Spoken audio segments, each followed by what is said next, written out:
से गुरु ग्रंथ साहिब क्या है, ये तो एक विधान है भगवान का, और उस विधान को मेंटेन करने के लिए राजा की आवश्यकता होती है, संत की। तो जैसे हमारा विधान बना के छोड़ दिया और कोई प्रधानमंत्री राष्ट्रपति कोई बने नहीं, और यूं कहे जाके इस विधान को राष्ट्रपति मान लो, तो सब आप अपनी डफली बजाओगे, वो तो सारा बात बिगड़ जाएगी। तो उस विधान में जो भी नियम है उनका पालन करवाने वाले संत की आवश्यकता अवश्य पड़ेगी, और तब ये धार्मिकता बनी रहेगी। ये दास का एक संत होने के नाते एक सलाह है और सच्चाई है। तो अब ये कितना अंतर हो गया उसी पवित्र धर्म में। मुसलमान धर्म चला उस समय भी उसमें कोई ऐसा मांस और शराब का और तंबाकू का बिल्कुल समावेश नहीं था, और अब इसमें भी ऐसे ही बहुत बुराई करगी, मांस खाते हैं और तंबाकू पीना, ये तो आम बात हो गई है।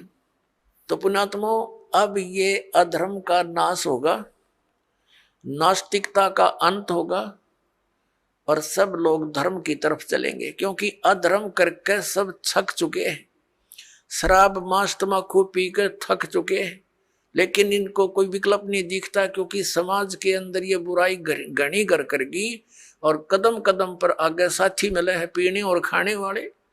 तो अब ये दास जो ट्राई कर रहा है, कोशिश कर रहा है कि सबद समाज बनाए, और समाज ही बच्चे जो पुण्यात्मा हैं वही अधिक मात्रा में हो जाएंगे बीड़ी शराब मांस तंबाकू से दूर और सतभक्ति करने वाले। तो धीरे धीरे उन बुराई को हटाएंगे, अन्य को भी दूर करेंगे, वो भी देखम देखा फिर अच्छाई पर लगेंगे। जैसे देखम देखा ये बुराई सब में घर कर गई है। अब प्रसंग तो चल रहा है पुण्यात्माओं कि अब ये जो समय है ये इन 4 युगों की करीब है, सतयुग त्रेता द्वापर की और इस कलयुग की। अब ये प्राइम टाइम है भक्ति का, मोक्ष कराने का। सतयुग त्रेता द्वापर में प्राणी वैसे ही बहुत सुखी थे, अच्छी आत्माओं का जन्म होता है, तो वो जो भी भक्ति शास्त्र विरुद्ध भी कर रहे होते हैं तो भी उनको सुख होता है। तो वो ये समझ बैठते हैं कि जो साधनाएं हम कर रहे हैं इन्हीं से हमें लाभ हो रहा। जैसे ये दास पहले भगवान श्री कृष्ण, भगवान विष्णु, भगवान शंकर जी, बाबा श्याम जी, हनुमान जी और भी जो भी देवी देवता हमारे पवित्र धर्म में हमें पूज्य बता रखे थे, सबकी पूजा करते थे। और वो अब पता चला वो तो शास्त्र विरुद्ध साधना थी जिससे लाभ हो ही नहीं सकता, और फिर भी बहुत से ढेर सारे सुख अपने जीवन में हो रहे थे। हम ये सोच बैठे थे कि इन्हीं साधनाओं से हमें लाभ हो रहा है। अब पता चला कि उन्हीं पूजाओं को करने वाले हमारे पड़ोस में गांव में उनके सर्वनाश हो गए। कभी बुद्धि नहीं गई कि ये भी वही पूजा करते हैं और इनका कति नाश हो गया, और हमें कैसे लाभ मिल रहा है। वो प्रारब्ध कर्म ही हमें प्रफुल्लित हो रहा था। जिनके प्रारब्ध में पाप थे वो पाप उनको कैर तोड़ रहे थे, जिनके प्रारब्ध में सुख थे पुण्य कर्म थे उनको फल मिल रहे थे। पूजा दोनों ही एक जैसी कर रहे थे। अब ये पता चला कि जो साधनाएं हम कर रहे थे उनके प्रतिफल से हमें कोई सुख नहीं था। ये हमारे पुण्य संस्कार थे, पिछले जन्म के संग्रहित जो प्रारब्ध बनाकर हमें दिए गए थे वही प्रफुल्लित हो रहे थे। और एक ऐसे भी देखे हमने जो राम नाम का आसपास भी नहीं, गुट्टी लाओ सारा दिन बकवाद करें, ताश खेल रहे, कोई राम नाम का जिक्र करे उसका मजाक करें, और उनके ठाठ हैं, उनकी गाड़ियां चलती हैं, ट्रक चलते हैं, और वो कुछ भी ना कर रहे। तो अब पता चला तत्व ज्ञान की रोशनी में कि वो सर्व उनको प्रारब्ध ही प्राप्त है। आगे उनका भट्ठा बैठेगा एक कदम, जब तक पिछले जन्म की बैटरी चार्ज है इन्वर्टर की। जिस प्रकार इन्वर्टर की बैटरी चार्ज है और फिर चार्जर लगा नहीं रखा, तो वो जब तक उसकी अक्षमता है उसके अंदर वो चलती रहेगी, काम करती रहेगी, और फिर एक ही दम वो सब डाउन होगी बैटरी, सब लाभ बंद हो जाएंगे। ठीक इसी प्रकार जिन पुण्यकर्मी प्राणियों के पिछले पुण्य उनके साथ हैं, आज वो कति सुखी दिखाई देते हैं, और वो भक्ति भी ना करते, वो भक्ति भी नहीं करते और करते हैं तो शास्त्र विरुद्ध कर रहे हैं, और वो फिर भी सुखी नजर आते हैं। तो उनको ये भ्रम हो चुका है कि हम जो पूजाएं करते हैं ये हमारी इस भक्ति के प्रतिफल में मिल रहे हैं, तो ये उनकी भूल है। इसी प्रकार सतयुग त्रेता द्वापर में सभी प्राणी, वो बहुत पुण्यकर्मी प्राणियों का जन्म उन युगों में होता है, तो उनके पूर्व जन्म के संस्कारों से उन्हें फल लाभ मिलते रहते हैं। वो सोचते हैं हम सुखी हैं इसी साधना से, तो उनको कोई कहे कि ये पूजा छोड़कर ये करो, वो नहीं मानते। दूसरा कारण उस समय क्या रहा कि उस समय शिक्षा नहीं थी।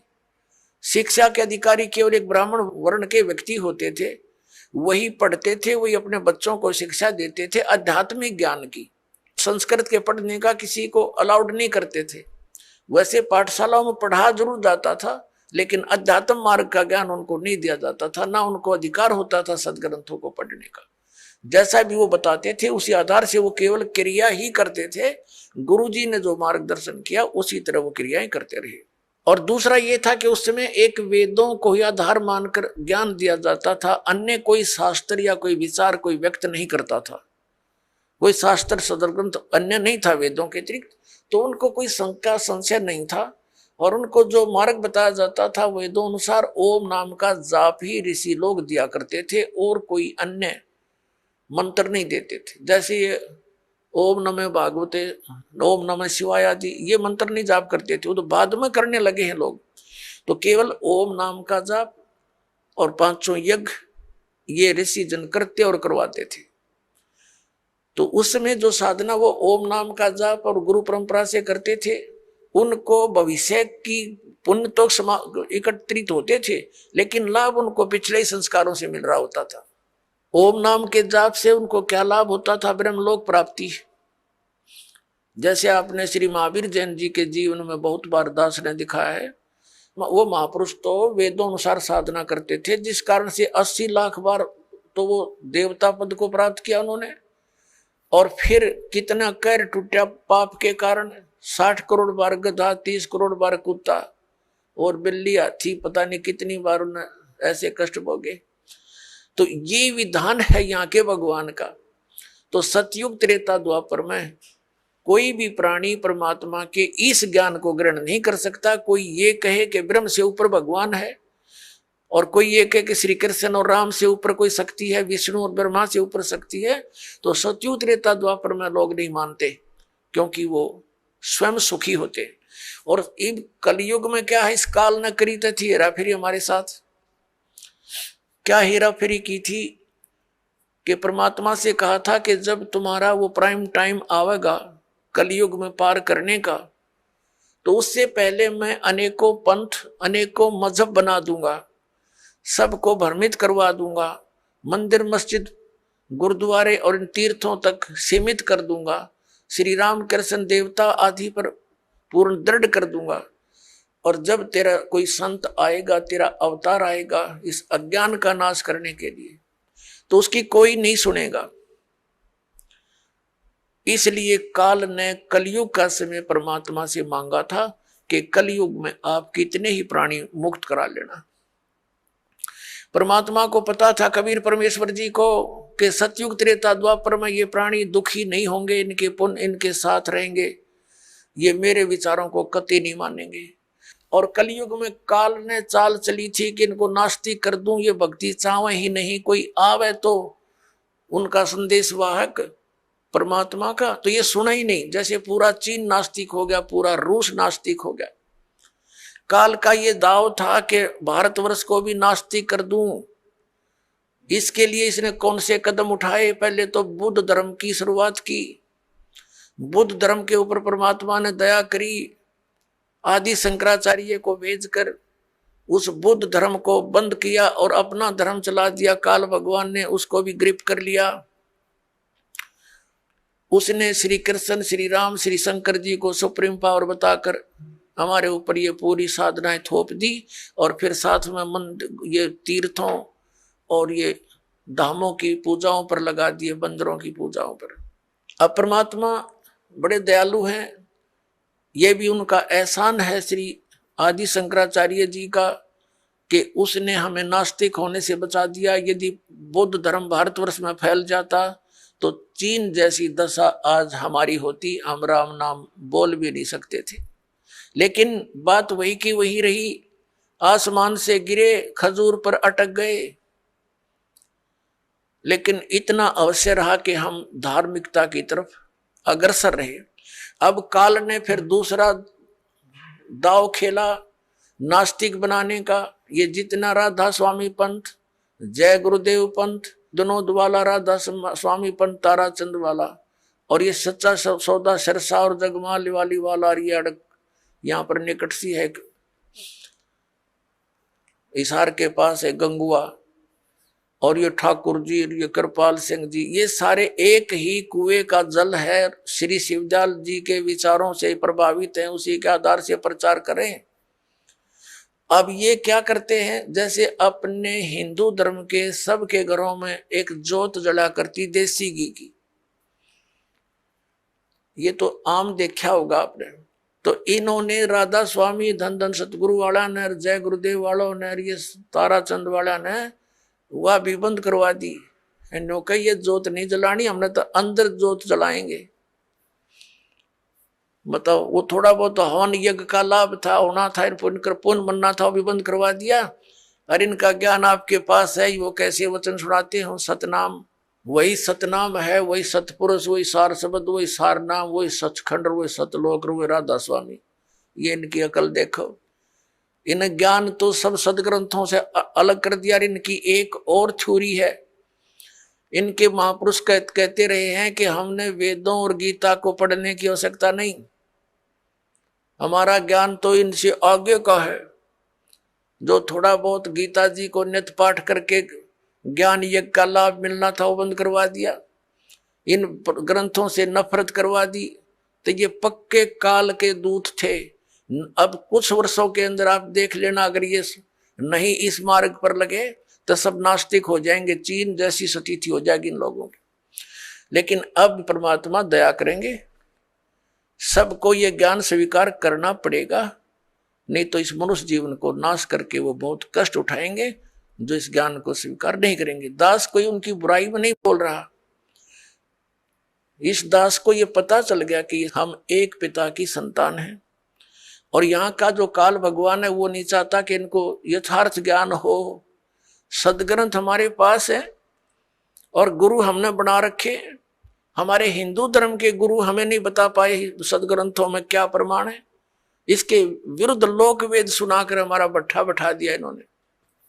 तो दास का उद्देश्य सभी पुण्यकर्मी प्राणियों से है, यही है कि आप जी सच्चाई को ग्रहण करें, पूरा अच्छी तरह जांच करें जो दास शब्द बोलता है, और फिर इस तत्व ज्ञान को ग्रहण करें और अपना कल्याण करवाएं।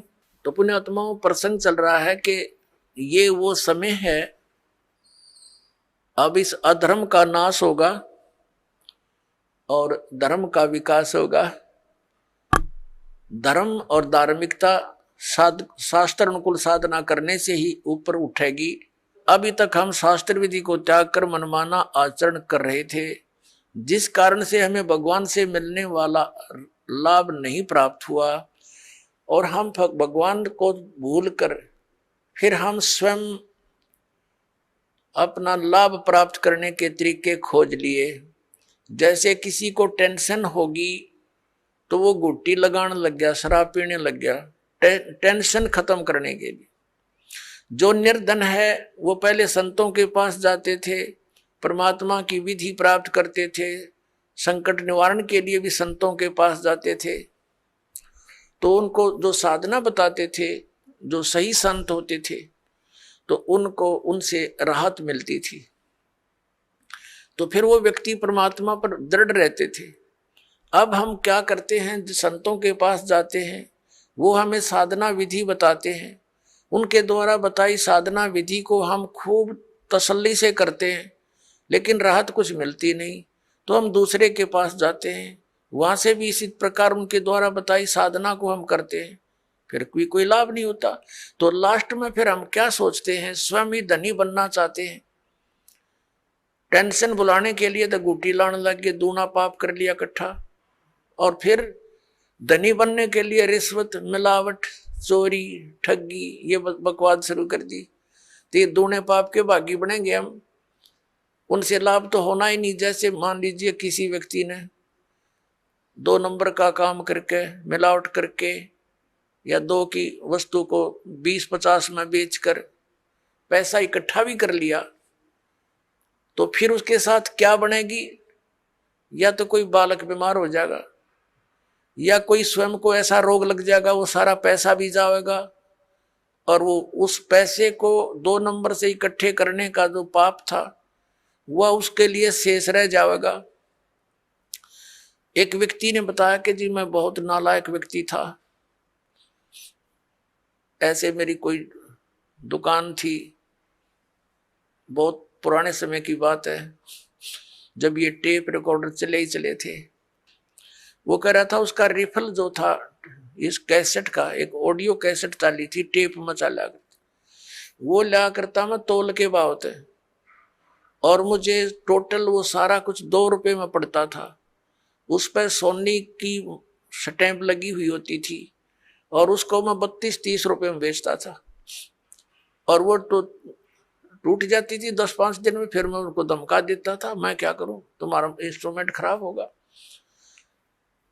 अब उस टाइम तो मुझे खूब पैसा आता नजर आ था, मैं ठाठम ठाठ समझ रहा था। फिर मेरा इकलौता पुत्र रोगी हो गया, और उसके पहले तो लोकल डॉक्टरों को दिखाया, उनसे इलाज नहीं हुआ। किसी ने बताया कि वहां संत के पास जाओ, वहां जाओ, झाड़ा लगवाओ, झाड़ फूक भी साथ में दवाई भी चलती रही। फिर 1 वर्ष तो ऐसे चला, कुछ कभी राहत हो जा, कभी फिर बीमार हो जा। लास्ट में पता चला कि उसकी दोनों किडनी फेल होगी। उसके लिए ऑल इंडिया इंस्टीट्यूट दिल्ली में गए।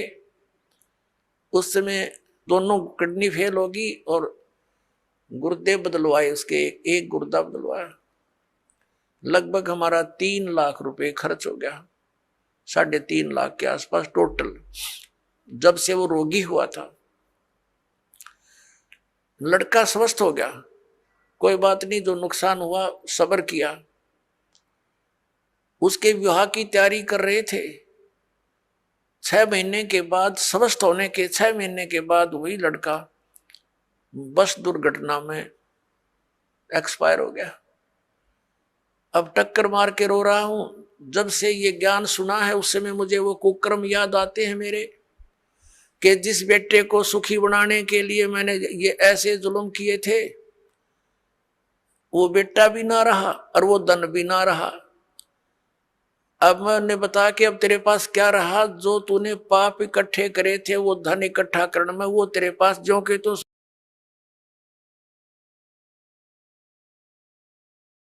इसने धर लीजिए सिर पे, वहां धर्मराज के दरबार में। तो फिर उसने दीक्षा ली। पुण्यात्माओं, गलती इंसानों पर, बहुत भक्तों पर हो जाती है, लेकिन जब तक उसको ये पाप नाशक औषधि नहीं मिलेगी, वो पाप उसके ज्यों के त्यों रखे रहेंगे। तो कबीर परमात्मा दयालु हैं, उनको ये मालूम है कि ये बच्चे काल से भ्रमित ये ऐसी गलतियां कर रहे हैं। वो दयालु हैं। जैसे पुण्यात्माओं, जब तक आपको ज्ञान नहीं होता और आपने जो भी गलती कर दी वो अक्षम्य है, माफ करने योग्य है, और अब ज्ञान होने के बाद बकवाद करोगे तो फिर आपको अक्षमा नहीं होगी। जैसे बच्चा अबोध होता है, छोटा सा बालक होता है, पालने में झूल रहा है, और उसने टट्टी पेशाब दोनों कर दिए, और सब कपड़े भी खराब कर लिए, हाथ पैर भी ऐसे खराब कर लिए। माता आती है, वो देखती है कि इसने सारा कुछ बिगाड़ दिया काम, लेकिन वो उसे अक्षुब्ध नहीं होती, नाराज नहीं होती। उसको मालूम है कि इसको पता नहीं। उसको नवावेगी, धोएगी कपड़े, स्वच्छ कपड़े पहनावेगी, प्यार करेगी, फिर दूध पिलावेगी और फिर सुलावेगी। और जब वो बच्चा बड़ा हो जा और वो कितने कपड़ा में बैठ कर टट्टी कर दे, उसका दूध रहेगी दड़ाक और बाहर पटकेगी, हन्नू कहेगी ला दो गई ना अपने आप। तो ऐसे पुण्यात्माओं, जब तक हम अबोध हैं, हमें यह ज्ञान प्राप्त नहीं हुआ, तब तक तो हम ऐसे थे। गलती करके हम अपने पापों से सने पड़े हैं। तो ये परमात्मा कबीर जी दयालु हैं, ये अपने बच्चों को धोएंगे। इन पाप नाशक दवाई है मालिक के पास, इनके पास एक मंत्र है जो दास आपको देगा, आपके सभी पापों का नाश कर देंगे, आपके प्रारब्ध के पापों का भी नाश करेंगे, आपके संचित पापों का भी नाश इस मंत्र से होगा। जैसे फसल में पहले खरपतवार हो जाता था तो उसका कोई विकल्प नहीं था, कुछ एक तो कसोले कस्सी से उसको थोड़ा बहुत खुरच देते थे, वो फिर भी हो जाता था। जब फसल बड़ी हो जाती थी तो उसका कोई विकल्प नहीं था, वो साथ ही पला करता था फसल के। अब एक ऐसी मेडिसिन खोज होगी है कि उसको फसल में डाल दिया जाता है तो खरपतवार का नाश कर देती है, फसल को हानि नहीं करती। इसी प्रकार ये मटेरियल यानी ये केमिकल और ये साल्ट पहले विद्यमान थे लेकिन खोज नहीं थी। इसी प्रकार ये मंत्र परमात्मा ने पहले ही हमारे सदग्रंथों में विद्यमान कर रखे थे, ये हाथ नहीं लगे थे। अब इसकी खोज होगी, इस दास के पास उपलब्ध है, और इसे सब पाप नाश हो जाएंगे और आपके पुण्य शेष रह जाएंगे। और हम तभी परमात्मा प्राप्त कर सकते हैं जब हम पाप रहित हो जाएंगे। और यहाँ का विधान है ब्रह्म परब्रह्म ब्रह्मा विष्णु महेश और अन्य देवताओं का जैसे कर्म करोगे वैसा ही फल मिलेगा। पाप आपके अलग लिखे जाते हैं, पुण्य अलग लिखे जाते हैं, और फल मिलता है दोनों का। पुण्यों के लिए स्वर्ग महास्वर्ग, फिर यहाँ के छोटी मोटी सुविधा, राजा या अच्छी कोई पोस्ट, और नरक ये भी पैरेलल मिलेगा। कुत्ते गधे सुअर की योनि ये भी अवश्य भोगनी पड़ेंगी। लेकिन कबीर परमेश्वर की शरण में आने के बाद आपको अब ये पापों का दंड नहीं भोगना पड़ेगा, आपके प्रारब्ध के कर्मों का भी नाश होगा जो आपको हानिकारक होगी। इसलिए तो भक्ति करते हैं हम, इसलिए परमात्मा की खोज करते हैं कि हमारे ऊपर कोई आपदा आवे तो परमात्मा हमारी रक्षा करे। और जब वो आपदा भी आ रही है तो फिर प्रोटेक्शन क्या हुआ उस साधना का जो हम करें। जैसे हमने कोई शेड या झोपड़ी मकान बना रखा है, उसका उद्देश्य क्या है कि गर्मी सर्दी वर्षा से हमारी रक्षा करे। और जिसने हमने बना रखी है झोपड़ी या मकान और वो सारा पानी भी अंदर ही आ रहा है और धूप का भी असर ऐसे पैरेलल है, तो वो कुछ भी प्रोटेक्शन नहीं आपका। आप कितने नशे में पड़े हो और सोच रहे हो महल में बैठे हूं, तो सारी आपदाएं आप पर आ रही हैं, तो साधनाएं आपकी वो सत्य नहीं है, शास्त्र अनुकूल नहीं है, इसलिए आपको कोई लाभ प्राप्त नहीं हो रहा है। तो उसकी प्राप्ति के लिए आपने परम संत की खोज करनी पड़ेगी। और इन्हीं मंत्रों और साधनाओं को जो दास देता है, अन्य कोई व्यक्ति देवेगा, उससे कोई लाभ आपको प्राप्त नहीं होगा। क्योंकि अनअधिकारी से कोई भी कार्य सफल नहीं होता। जैसे एक सिंपल सी बात है, आप जी पासपोर्ट बनवाते हैं विदेश जाने के लिए, यदि वो डुप्लीकेट बना दिया जाता है तो आप भी दोषी और बनाने वाला भी अपराधी, दोनों को सजा मिलेगी। इसी प्रकार हमने जाना सतलोक, और ये पासपोर्ट बनाने का आदेश केवल इस दास के अतिरिक्त इस ब्रह्मांड में नहीं है, ये सत्कर मान लेना। और इसके अतिरिक्त जो भी कोई नाम दान साधना दे रहा है वो शास्त्र विदिता का मनमाना आचरण है उनका, और वो डुप्लीकेट नाम दे रहे हैं, उनसे कोई लाभ आपको नहीं होना। और इन मंत्रों को भी यदि इस दास से कोई प्राप्त कर चुका है और वो दुष्ट आत्मा स्वयंभू संत बनकर उनको आगे दान कर भी रहा, तो डुप्लीकेट पासपोर्ट बना रहा है वो, उससे भी आपने बचना है।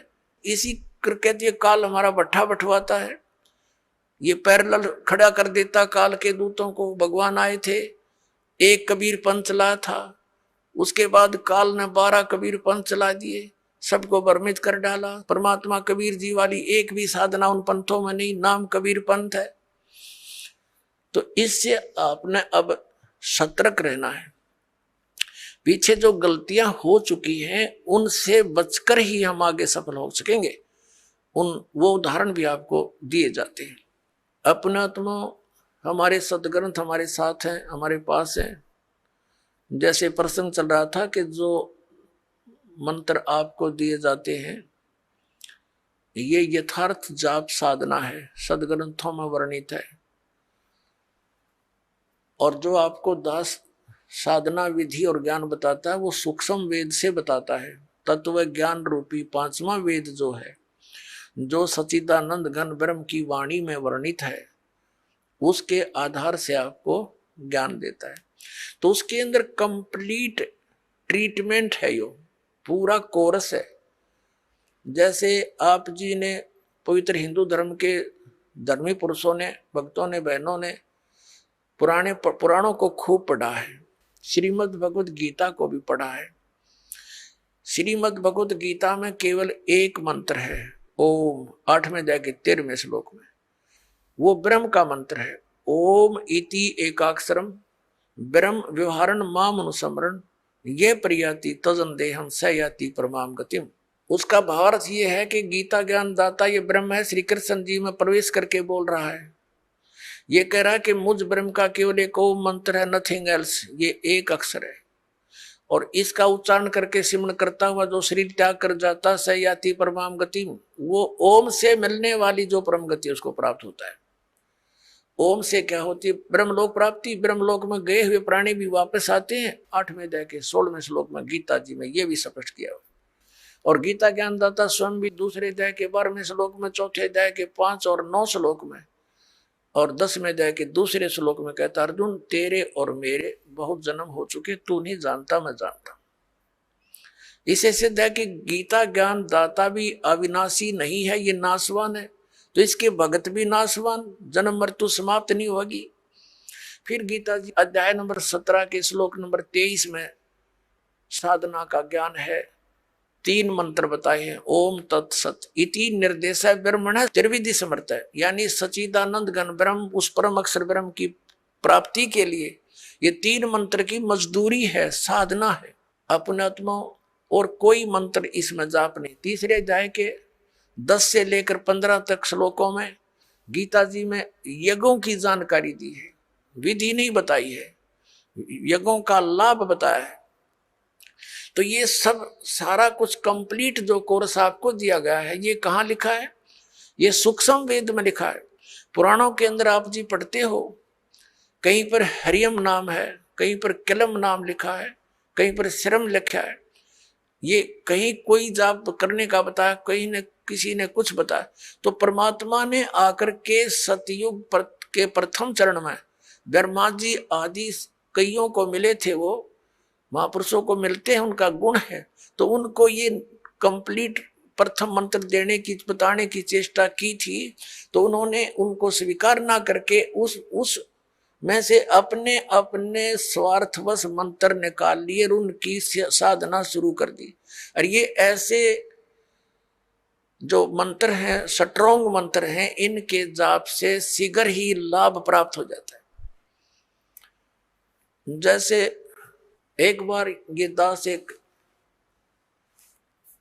शहर में पाठ कर रहे थे, पर गांव गांव में, घर घर, नगर नगर में जाते थे हम, श्रद्धालुओं के 3 दिन पाठ करते थे, सत्संग सुनाते थे, सब परिवार को बिठाकर समझाया करते थे।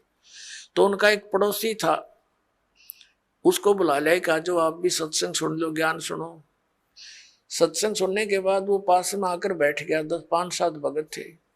वो कहने लगा, जी मुझे तो वो मंत्र दे दे जिसमें नरी माया माया इकट्ठी हो, और नहीं चाहिए हमने कोई भी, मोक्ष मास की मुझे जरूरत नहीं। तो ये इस टाइप के व्यक्ति हैं। वो उन्होंने ऐसा ही कर लिया पहले, जैसे एक मंत्र सिलेक्ट कर लिया, किलम, इसकी साधना करी, इसे सिद्धियां आ गई। उस सिद्धि एक हल्दी की गांठ प्राप्त करके पंसारी बन गए, कर लिया ना सपना भी। फिर किसी ने दूसरा मंत्र शुरू कर दिया, श्रम श्रम करेंगे, तो उससे ये दुर्गा का मंत्र है, इससे शक्ति माया की सिद्धि हो जाती है, छोटा मोटा कार्य सिद्ध हो गया, फिर चौड़ चपट। तो ऐसे यू काम बिगाड़ रखा था। अब ये कंप्लीट कोर्स आपको दिया गया है, इसको ऐसे ही करना पड़ेगा। क्योंकि यदि हम एक सूंठ खाएंगे, सौंठ, तो वो सौंठ का ही गुण देगी, और उसको अन्य औषधियों के साथ मिलाकर प्रयोग किया जाएगा तो उसका गुण बदल जाता है। ठीक इसी प्रकार हम इस विधि को प्रयोग करेंगे, इस प्रकार से हम साधना करेंगे तो उसका फल होगा। जैसे आज प्रसंग चला था कि प्रथम मंत्र भी आपको दिए जाते हैं, और सतनाम के अंदर भी उन्हीं मंत्रों का कुछ समावेश है। तो कुछ भोली आत्मा ये भ्रमित हो जाते हैं कि बताओ वो नाम भी उधर भी वही है, उलट पुलट करके यहाँ दे रखे। इनमें बहुत अंतर होता है। जैसे एक आयुर्वेद में लिखा है कि शहद और घी को यदि समान मात्रा में मिला दिया जाए तो विष बन जाता है, और उसको विषम मात्रा में बनाया जाए तो वो अमृत बन जाता है। जैसे 2 चम्मच शहद और 1 चम्मच घी डाल दिया तो अमृत बन गया, और दोनों 1-1 चम्मच मिला के खा लिया तो विष का काम करता है। तो इसी प्रकार वैद्य को पता होता है कौन सी औषधि किस प्रकार मिलाने से ये गुण युक्त होती है। तो ये दास इस अध्यात्म मार्ग का वैद्य है।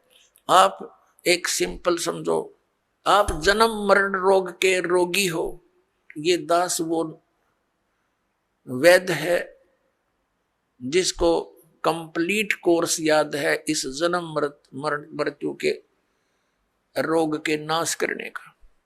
और आज तक या तो भगवान को ज्ञान था या परमात्मा जिन महापुरुषों को मिले वो कौन कौन है, आदरणीय धर्मदास साहिब जी, आदरणीय नानक साहिब जी, आदरणीय मुल्कदास साहिब जी, आदरणीय दादू साहिब जी, आदरणीय गरीबदास साहिब जी, गांव छुड़ानी, जिला जर्जर हरियाणा वाले, आदरणीय गीसा दास साहिब जी, गांव खेकड़ा, जिला मेरठ उत्तर प्रदेश वाले। इन महापुरुषों की तो दास को जानकारी है कि इनको मालिक आकर मिले हैं, इनसे संपर्क साधा है और इनको वही ज्ञान दिया जो दास को दे रखा है। लेकिन इनको थोड़ा सा एक प्रार्थना की थी भगवान ने कि तुम इन मंत्रों का जाप कीजिए, लेकिन आगे जो सतनाम और सारनाम है ये भी सार्वजनिक नहीं करना। लेकिन वो महात्मा प्रथम मंत्र का जाप देते थे, लेकिन बीच बीच के 5 नाम ही देते थे जो आपको 7 मंत्र अब बनाकर दिए जाते हैं। इसलिए गुरु ग्रंथ साहिब में उन 5 मंत्रों का और 5 धुनात्मक शब्दों का जो जिक्र है वो इन्हीं कमलों के अंदर सभी भगवानों के इनमें कमलों में ये धुन हो रही है। जैसे आप देखोगे राष्ट्रपति भवन में भी एक धुन चलती रहती है और गवर्नर भवन में भी एक धुन चलती रहती है, कंटिन्यू चलती रहती है। अब तो ऑटोमेटिकली इंस्ट्रूमेंट बन के, पहले विशेष ड्यूटी लगाई जाती थी नौकरों की, वो उनके वहाँ एक विशेष प्रकार की राष्ट्रीय धुन का हमेशा चालू रखते थे।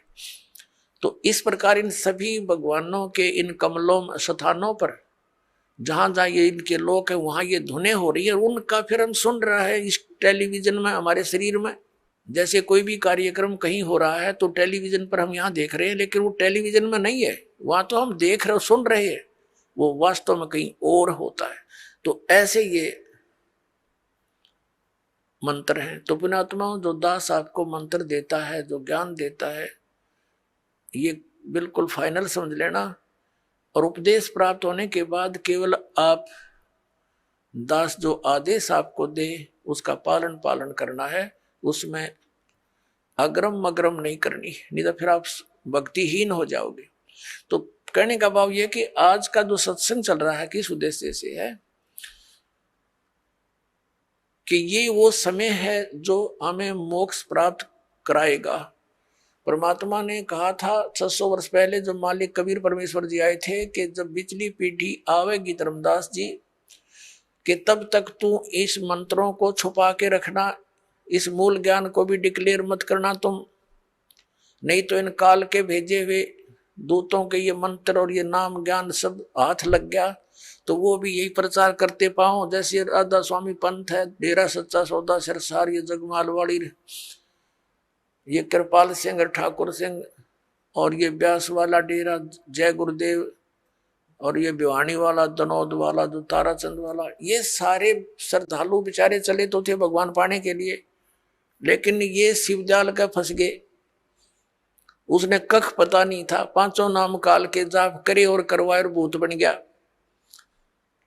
और काल प्रेरणा से भोली भाली श्रद्धालु सारे ब्लाइंड फेथ करके, क्योंकि श्रद्धालु का स्वाभाविक गुण होता है वो अपने गुरुदेव पर ब्लाइंड फेथ करता है, और इसी से सफलता मिलनी थी, लेकिन उसका दुरुपयोग हो गया। बबूल के पौधे को, किक्कर के पौधे को आम का पौधा जान कर बो लिया और उसकी सिंचाई कर रहे हैं आम प्राप्ति का उद्देश्य रखकर। ये इनकी महाभूल है। 5 नाम काल के मोक्ष की प्रतीक्षा देख कैसी भूल लगी है इनके।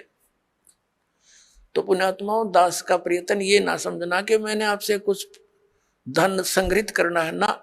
दास 2 रोटी खा रहा था, नौकरी थी सरकारी, जेई की पोस्ट पर विराजमान था, 2 रोटी का गुजारा बहुत ठीक चल रहा था।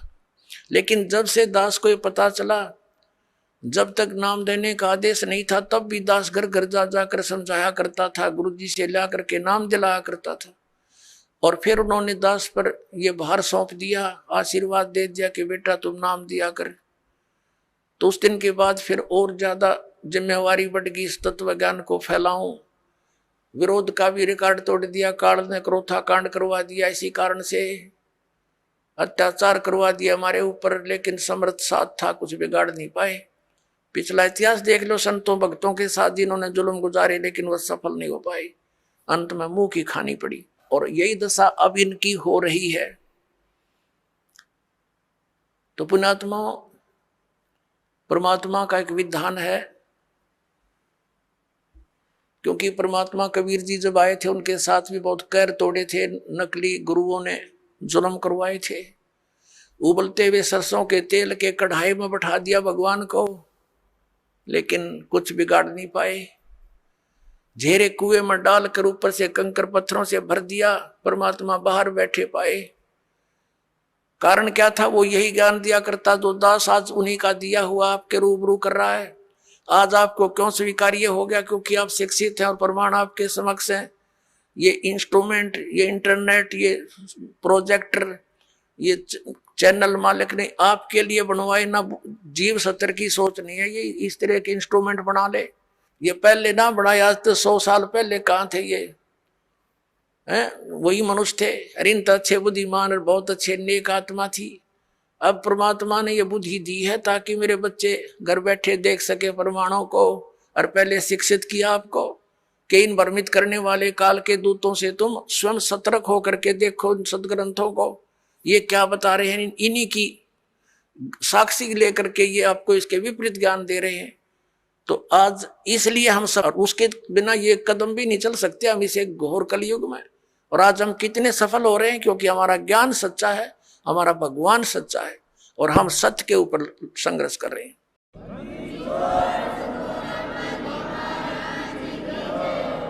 अब जो प्रश्न चल रहा है कि हम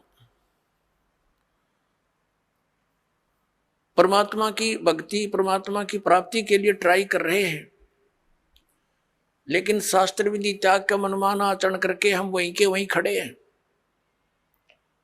हमारा हर तरह से गिरावट में आ गए, हम हमारे विचार गिरावट में आ गए, हमारी क्रियाओं में बहुत अंतर हो गया। सराउंडिंग का क्षेत्र हम देखते हैं, जहां भी देखते हैं हमारे बच्चे जो उपदेश लेकर जाते हैं, क्योंकि इन्होंने तो सब बुराई छोड़नी है, तो घर में, पड़ोस में, रिश्तेदारी में, सब जगह वही बुराइयां ग्रस्त हैं। बीड़ी, शराब, मांस, तमाकू, माया जोड़न की चर्चा, दूसरा ज्ञान नहीं। तो पुण्यात्माओं, कुछ दिनों के बाद हमारी संख्या बढ़ती जाएगी। जब हमारी संख्या बढ़ेगी तो बुराई वाले लोग शर्माने लग जाएंगे। उनको अब तो कोई शर्म नहीं रही, बाप बेटा इकट्ठे बैठ कर दारू पीवे, बता शर्म रही? फिर छोटे छोटे बच्चे भी धिक्कारेंगे, कोई रिश्तेदार भी आ जाएगा, आप क्या पी रहे हो, ये कोई शराब पीने की चीज है? इसके कहते हैं मदरा पीवे कड़वा पानी, 70 जन्म कुत्ते के जानी। इस तरह के प्रमाण दिया करेंगे हमारे बच्चे। कहते हैं सुरापान मदमासा हारी गमन करे भोग पर नारी, 70 जन्म कटेंगे शीशम, साक्षी साहेब है जगदीशम। और परमात्मा कहते हैं 100 नारी जारी करे सुरापान 100 बार, एक जन्म हुक्का भर दे वो डूबे काली धार। ये तमाकू के अंदर इतना दोष है कि एक पर स्त्री गमन करने वाले का 70 जन्म तक अंधा हो डोले, पर द्वारा स्त्री का खोला 70 जन्म अंधा हो डोले। सुरापान मदमासा हारी, और जो गमन करें भोगे पर नारी, 70 जन्म कटेंगे शीशम, साक्षी साहेब है जगदीशम। जो ऐसे पाप करेंगे उनके 70 जन्म तो लगातार वो बलि के बकरे बनेंगे। परमात्मा ने कहा कि 100 नारी जारी करे, एक पर स्त्री गमन करने का क्या बताया है कि 70 जन्म तक अंधा होकर धक्के खावे, और फिर 70 जन्म वो बलि का बकरा बनकर गल कटवावे। कितना घोर पाप है। और फिर कहते हैं ऐसे ऐसे 100 नारी जारी करे 100 सुरापान 100 बार। एक बार सुरापान करने का कितना पाप है। मदरा पीवे कड़वा पानी और 70 जन्म कुत्ते के जानी। जो मदरा एक बार भी पीते हैं 70 जन्म कुत्ते के होंगे। जैसे आप इस मारीची जी के जो महावीर जैन के जीव की कथा सुनते हो 60 करोड़ बार गधा 30 करोड़ बार कुत्ता, तो ये इन्हीं दोषों के प्रतिफल में बनते हैं। तो हम गलतियां कर जाते हैं किसी जन्म में, फिर वो लिखे जाते हैं, इकट्ठे होते हैं, फिर वो भोगने पड़ते हैं। तो क्या बताया है, मदरा पीवे कड़वा पानी, शराब पीता है जो 70 जन्म कुत्ते के जानी। आज तक टिट्टी पाक रहा गुटी ला के होटलों में बैठ के मौज मार रहा, फिर कुत्ता बन के गंदी नाली के जल को पिया करेगा। ले अब तेरी मदरा ये बन गई, मदरा पीवे कड़वा पानी 70 जन्म कुत्ते के जानी। और फिर क्या बताते हैं, पर द्वारा स्त्री का खोले 70 जन्म अंधा हो डोले। फिर क्या बताते हैं, 100 नारी जारी करे, जो 100 नारी पर नारी भोगेगा उसको कितना घोर पाप होगा। और सुरापान 100 बार, एक बार सुरापान यानी शराब पीने का कितना दोष है, अभी आपको बता दिया। ऐसा 100 बार कर ले और एक चलम हुक्का भर दे, पीने वाले का तो गर्क बीड़ा है ही, एक हुक्का